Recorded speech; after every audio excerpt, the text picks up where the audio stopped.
जो हमारे प्राइवेसी का कंसर्न है, डेटा का कंसर्न है, फायर एग्जिट के क्लियरेंस का कंसर्न है, उसका वेंडलिज्म का क्या होगा? कल को लाइब्रेरी में आग लग जाएगी, सारे स्टूडेंट उसमें फंसे रह जाएंगे, उसके वेंडलिज्म का क्या है? इन संगी गुंडों का यही रह के मुकाबला करेंगे, हम एकता की शक्ति उनको दिखाएंगे। एक व्यक्ति ने जातिवादी गाली जो है बेंच के डेस्क पे लिख दिया था।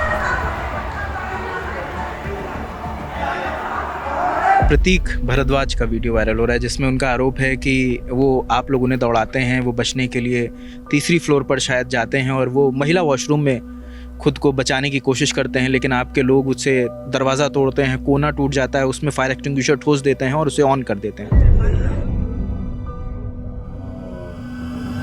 ये परिषद के लोग ही हैं, उनको लगा कि उस वॉशरूम के अंदर जो है हमारे लोग बंद हैं और गलती से उन्होंने ही उसको तोड़ करके फायर एक्सटिंग्विशर चलाया है। मतलब आपका कहना है कि परिषद का ही आदमी अंदर था और हाँ, परिषद के लोगों ने ही फायर परिषद के लोगों ने एक्सटिंग्विशर चलाया है क्योंकि उनको लगा कि इसमें लेफ्ट के लोग बंद हैं। उनका ये एंगर इसलिए जग रहा है ना क्योंकि उनके आरएसएस की वाइस चांसलर को का हम इस्तीफा क्यों मांग लेते हैं। वीडियो को लेकर मैंने उनसे पूछा, ये वीडियो दिखाकर बोले होंगे एआई एडिट है। नहीं, वो ये नहीं कह रहे हैं कि एआई एडिट है। हाँ। वो ये कह रहे हैं कि पहले हमारे लोगों को रूम में जा कर मारा गया। कौन सा रूम? अभी तो बोल रहे थे कि थर्ड फ्लोर पर। अच्छा। हाँ। नहीं, 26 को लेकर क्या कॉल है? इस वक्त हम जेएनयू में हैं और 22-23 फरवरी की दरमियानी रात जो कुछ हुआ उसके तमाम वीडियो सोशल मीडिया पर वायरल हैं और उसी की तफ्तीश करने हम जेएनयू में आए थे और अलग अलग पक्षों से हमने बात करी। इस वक्त हमारे साथ जो फ्रेम में नज़र आ रहे हैं नीतीश हैं और नीतीश एक्स प्रेसिडेंट हैं जेएनएसयू के।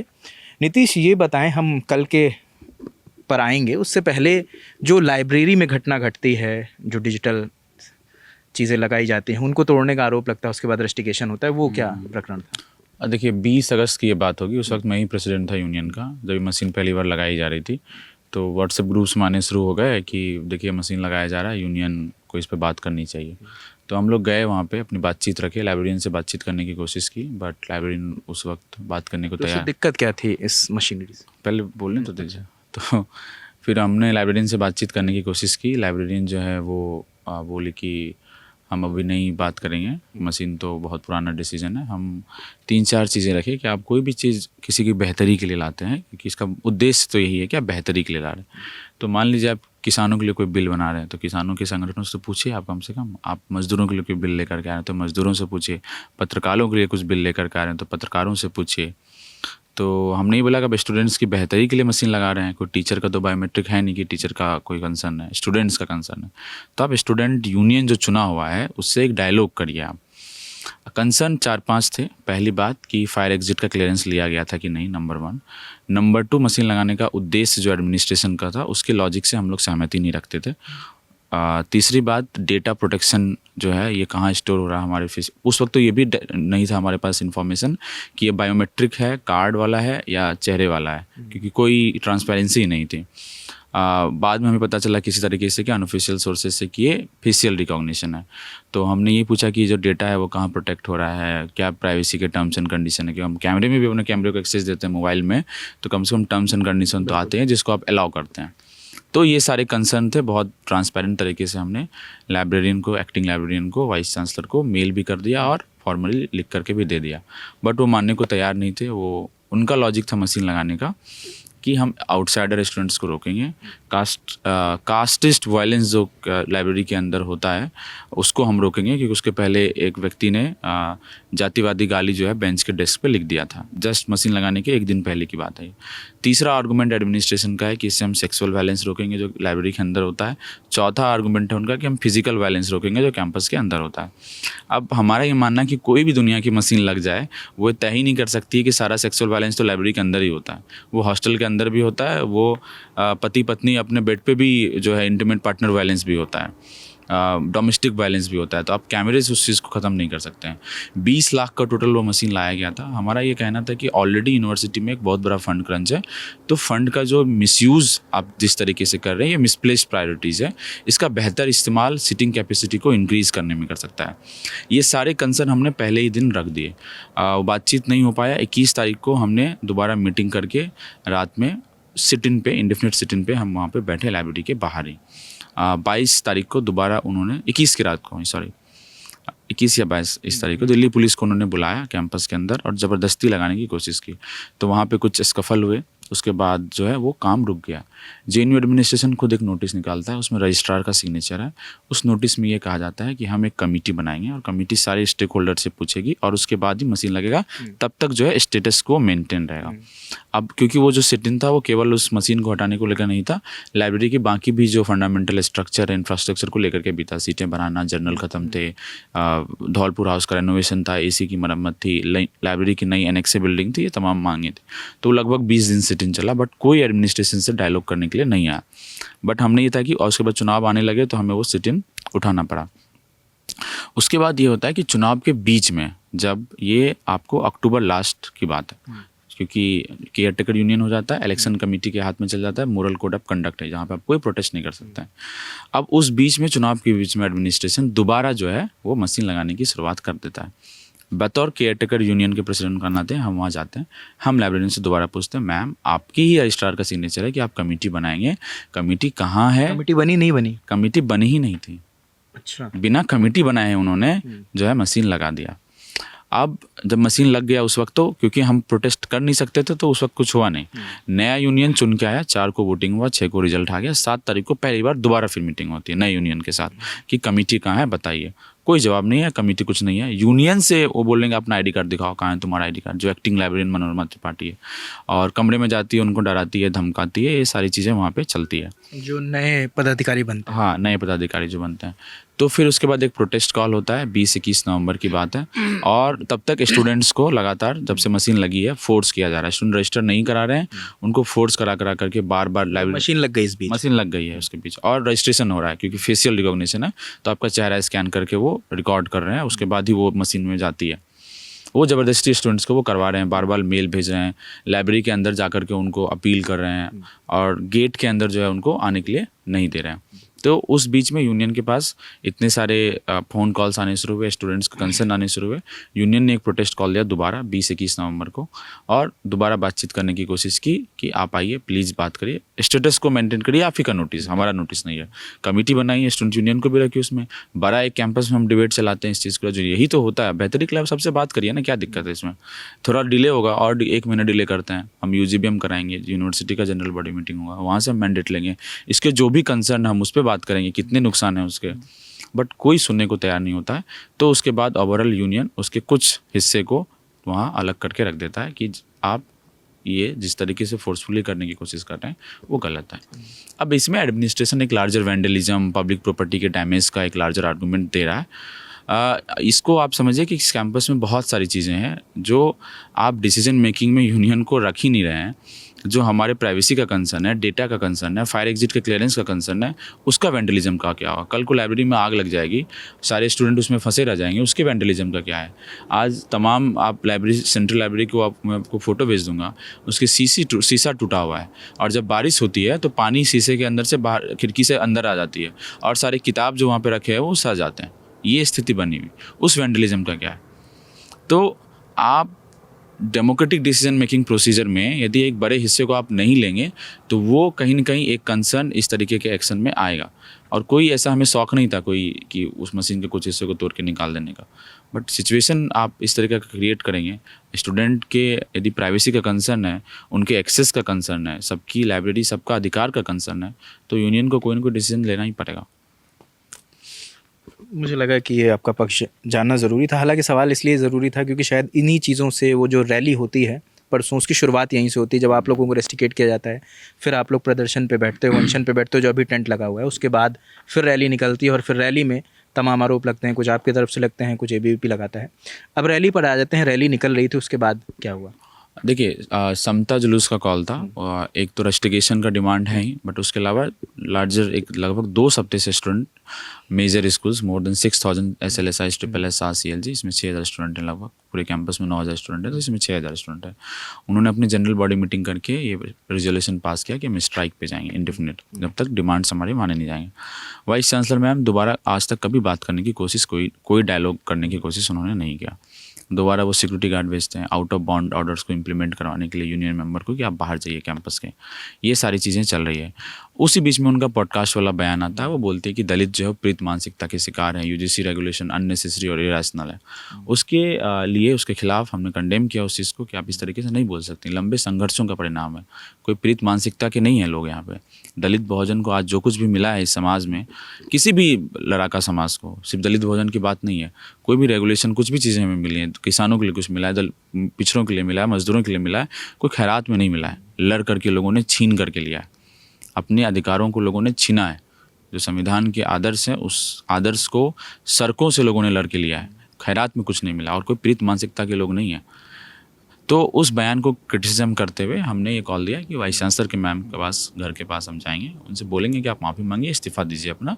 जेएनयू जैसी यूनिवर्सिटी जो दुनिया भर में पब्लिक एजुकेशन का एक रोल मॉडल है, उसकी वाइस चांसलर तो इस तरह का बयान नहीं दे सकती। वो ये भी बोलती है कि हम आरएसएस से ट्रेन होकर के आए, आरएसएस से हमारे ऐसे संस्कार मिले हैं। तो उस मार्च में लगभग हम समझिए कि जो हमारा यूनियन इलेक्शन के समय जुलूस होता है उसमें भी हम मानते हैं कि 1000 लोग आते हैं और उससे बड़ा जुलूस होता नहीं है। पिछले मतलब 2-3 सालों से कैंपस में नहीं हुआ, बट उस जुलूस में कम से कम 1500 से ज़्यादा लोग शामिल हुए। बड़ा लंबा जुलूस था वो। वहाँ हमने गया, हम बोले कि वाइस चांसलर मैम आप आइए, बाहर आइए, बात करिए। कोई डायलॉग वहाँ भी नहीं होता। कितने बजे थे ये? 9 बजे का कॉल था, मार्च 10:30 में शुरू हुआ। मुझे लगता है 11:15 साढ़े 11 तक हम लोग पहुँच गए होंगे वहाँ पे, वीसी के घर के बाहर। वीसी घर के बाहर। बट वहाँ भी वो बाहर नहीं आती हैं ऑब्वियसली, कोई डायलॉग नहीं होता। तो वहाँ से स्टूडेंट्स और यूनियन ये डिसीजन लेता है कि हम जब तक वाइस चांसलर माफ़ी नहीं मांगती है, रेजिग्नेशन लेती है और बाकी डिमांड्स पे एक डायलॉग नहीं होता है, तो यूनिवर्सिटी में लॉकडाउन रहेगा। स्ट्राइक ऑलरेडी था, तो ये लॉकडाउन की तरफ हम लोग बढ़ेंगे। और ये कोई पहली बार नहीं है, FIAC मूवमेंट में एक लंबे समय तक लॉकडाउन कैंपस में रहा। जब हम ये इंश्योर करवाने इधर आते हैं तो ऑब्वियसली परिषद के लोग, AVP के लोग पत्थरबाजी शुरू करते हैं। पत्थर, सारे वीडियोज़ हैं उसके, साफ तौर से मारते पीटते हैं। और जो है हम जिस मैंडेट के साथ आए लॉकडाउन करवाने, वो भी उसको विफल करने की कोशिश करते हैं। खुद वो इस तरीके का वो माहौल क्रिएट करते हैं और वही एक बड़ी हिंसा में कन्वर्ट हो जाता है। साफ तौर से उनका वीडियो है जहाँ पे वो बोल रहे हैं गाली देते हुए, और कोई और नहीं है, वैभव मीना खुद है, जॉइंट सेक्रेटरी जो मेरे साथ यूनियन में था, अभी चला सकता हूँ मैं उसका वीडियो। वो बोल रहे हैं कि कमरे में घुस के एक मारूंगा। तो उनका अभी मेरी बात हुई, जब आपसे बात हुई इससे पहले ही मेरी वैभव से बात हुई थी, तो वैभव का कहना है कि हम लोग 10-15 लोग थे, आप लोग 600-700 लोग थे, हमारी क्या हिम्मत होगी जो हम मारेंगे उन्हें। सही बात है, अच्छी बात है। 600-700 लोग थे, इसका मतलब ही समझ में आता है कि कैंपस हमारे साथ खड़ा है। और 600-700 तो मैं नहीं मानता हूँ कि इस कैंपस में लेफ्ट के एक्टिविस्ट होंगे, संभव ही नहीं है। मतलब मैं ऐसा संगठन से हूँ, हमारे पास भी 100 एक्टिविस्ट 150 एक्टिविस्ट होंगे। अगर 600-700 लोग हैं तो वो कैंपस के स्टूडेंट्स हैं जिस पर आपने पत्थर बरसाया है, और उसके वीडियोज़ जो हैं वो हर जगह हैं। मैं एकदम वैभव मीना का वीडियो आपको दिखा सकता हूँ जब वो गाली देके बोल रहा है कि कैंपस में सबको रूम में घुस के मैं मारूंगा। तो ये सिचुएशन उन्होंने उस रात में क्रिएट किया। ये कोई ऐसा आइसोलेटेड इंसिडेंट नहीं है जो जेएनयू में हुआ है। देश भर में रोहित एक्ट को मजबूत करने के लिए दलित बहुजन तरक्की पसंद छात्राएं सड़कों पर उतरे हैं और उनके साथ मारपीट हो रही है। आप देखिए इलाहाबाद यूनिवर्सिटी में, वहाँ पे स्टूडेंट्स यूजीसी रेगुलेशन पे एक नॉर्मल डिस्कशन कर रहे थे, दिन की रोशनी में उनको मारा पीटा, AVP के लोगों ने मारा पीटा, जातिवादी गालियाँ दी। दिल्ली में जब आर्ट्स फैकल्टी में उस दिन मार्च था, एक पब्लिक मीटिंग थी, उसके बाद एक जर्नलिस्ट के साथ जो है वो हुआ, मॉरिस नगर पुलिस स्टेशन में लोग FIR करने गए तो अंजलि को वहाँ पे पुलिस के सामने बोला गया ना कि कपड़े निकाल, वो वीडियो है सामने। और ये चीज़ जेएनयू में हो रहा है।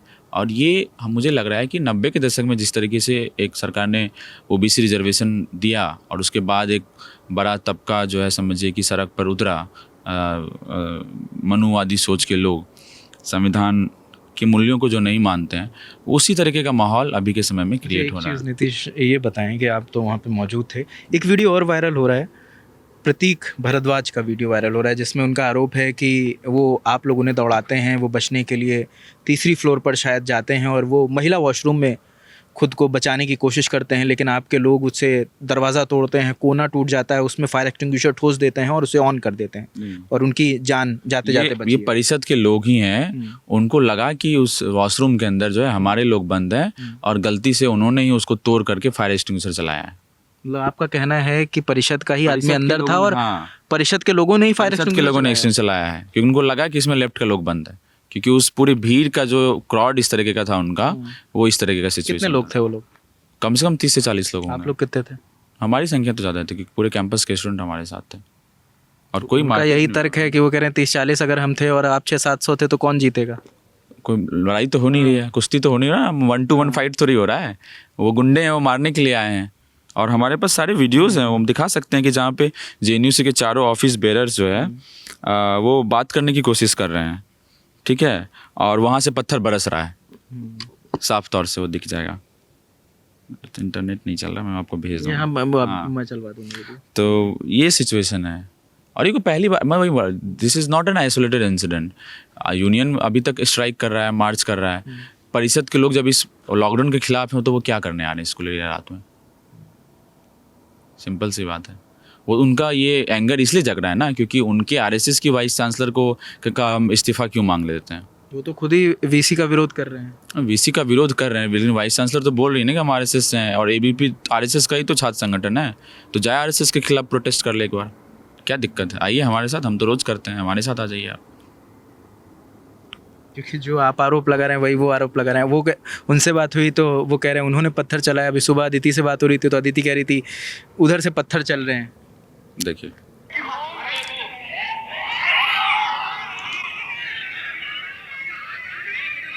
इस वीडियो को लेकर मैंने उनसे पूछा, ये वीडियो दिखाकर। बोले होंगे एआई एडिट है। नहीं, वो ये नहीं कह रहे हैं कि एआई एडिट है। वो ये कह रहे हैं कि पहले हमारे लोगों को रूम में जा कर मारा गया। कौन सा रूम? अभी तो बोल रहे थे कि 3rd फ्लोर पर। अच्छा, हाँ। नहीं, वो ये कह रहे थे कि उसके बाद फिर हम लोग इतना गुस्से में थे जिसके बाद ये वीडियो। इसके बाद ये आप ये बोलेंगे कि आप माँ बहन की गाली देंगे और ये बोलेंगे घुस के रूम में मारेंगे। ये सिचुएशन नहीं, ये तो जस्टिफाइड ही नहीं है किसी तरह से भी। हाँ, ये तो कहना। और पत्थर वाला भी वीडियो मैं आपको दिखा देता हूँ जहाँ पे ये लोग पत्थर बरसा रहे हैं। यूनियन ऑफिस बेयर बात कर रहा है और ये लोग जो है पत्थर चला रहे हैं। ये देखिए, ये लड़ाई के मुकाबला करेंगे, हम एकता की शक्ति उनको दिखाएंगे, हम उन्हें ये दिखाएंगे। ये हमारा इनकम्प्लीट साइट है। बातचीत जैसे अरे शुरू हुई, बंद कर दो ये दलाली, वीसी की दलाली बंद कर दो। ये यहीं पे टेंट के पास का है। ये टेंट का, अभी भी टेंट के ऊपर पत्थर दिखा दूंगा मैं आपको। टेंट के ऊपर पत्थर है।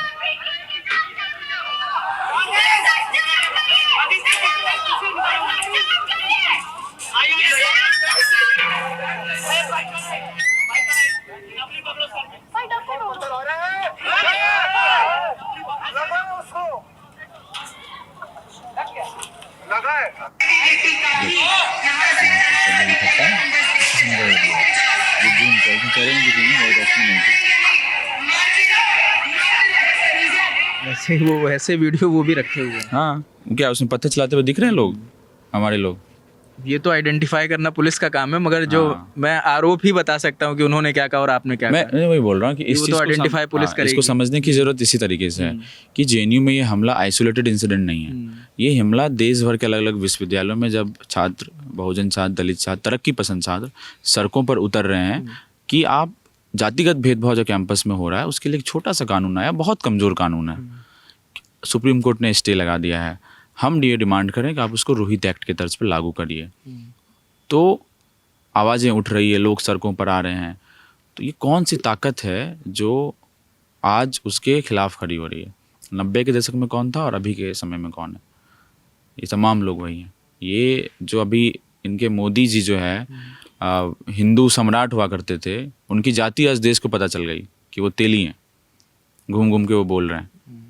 तो आज एबीपी का भले ही पोस्टर पे या पर्चे पे स्टेटमेंट हो कि नहीं यूजीसी रेगुलेशन सरकार है, सही है, बट उसके लिए सड़क पर कौन आंदोलन कर रहा है और उसको मार कौन रहा है, ये आप साफ तौर से देख सकते हैं।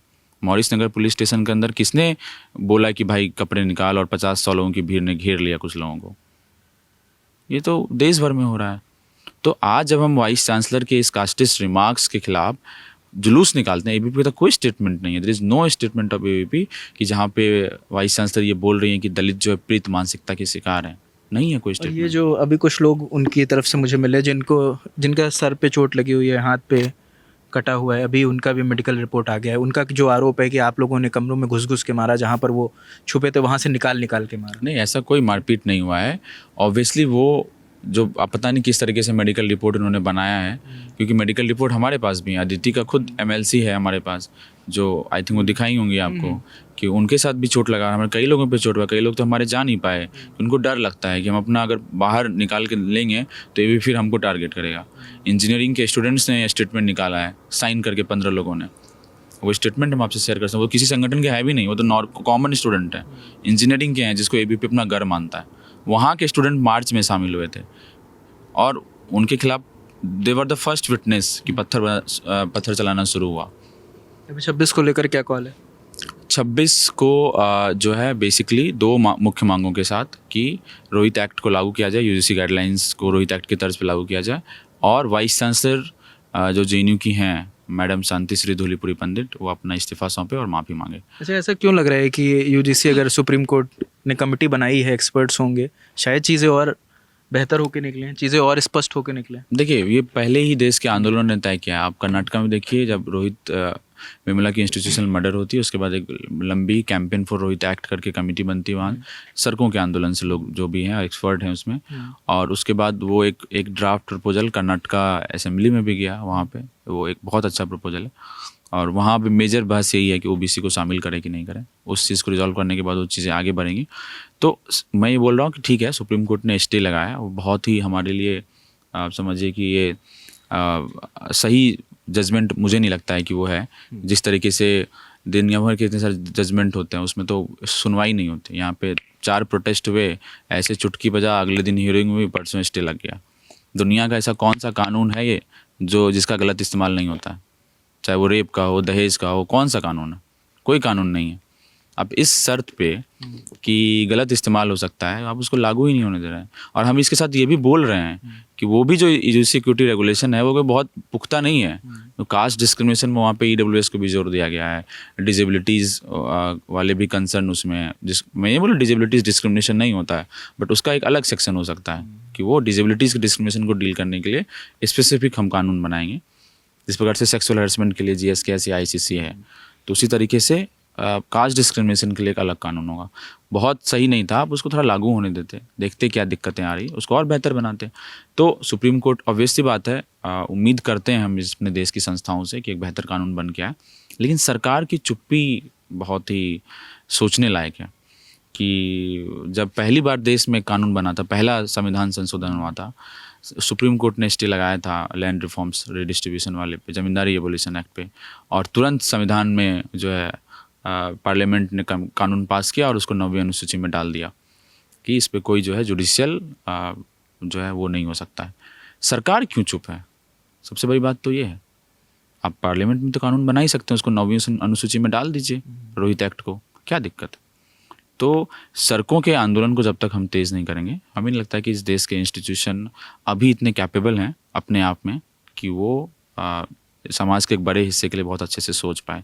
तो सड़कों के आंदोलन को बहुत तेज़ करने की ज़रूरत है। बहुत शुक्रिया नीतीश, इतनी देर हमसे बात करने के लिए। तो हमें लगा कि ये बात भी करनी ज़रूरी है कि इस रैली की शुरुआत कहाँ से हुई, किस वजह से ये पूरा प्रकरण हुआ, और उसके बाद जो अलग अलग पक्ष हैं उनसे हम बात करने की कोशिश की हमने, वो बातचीत भी आप तक पहुँचेगी। बाकी आप जो भी सोचते हैं हमें कमेंट सेक्शन में ज़रूर बताएं। मेरा नाम रजत है, कैमरे के पीछे हेमराज हैं।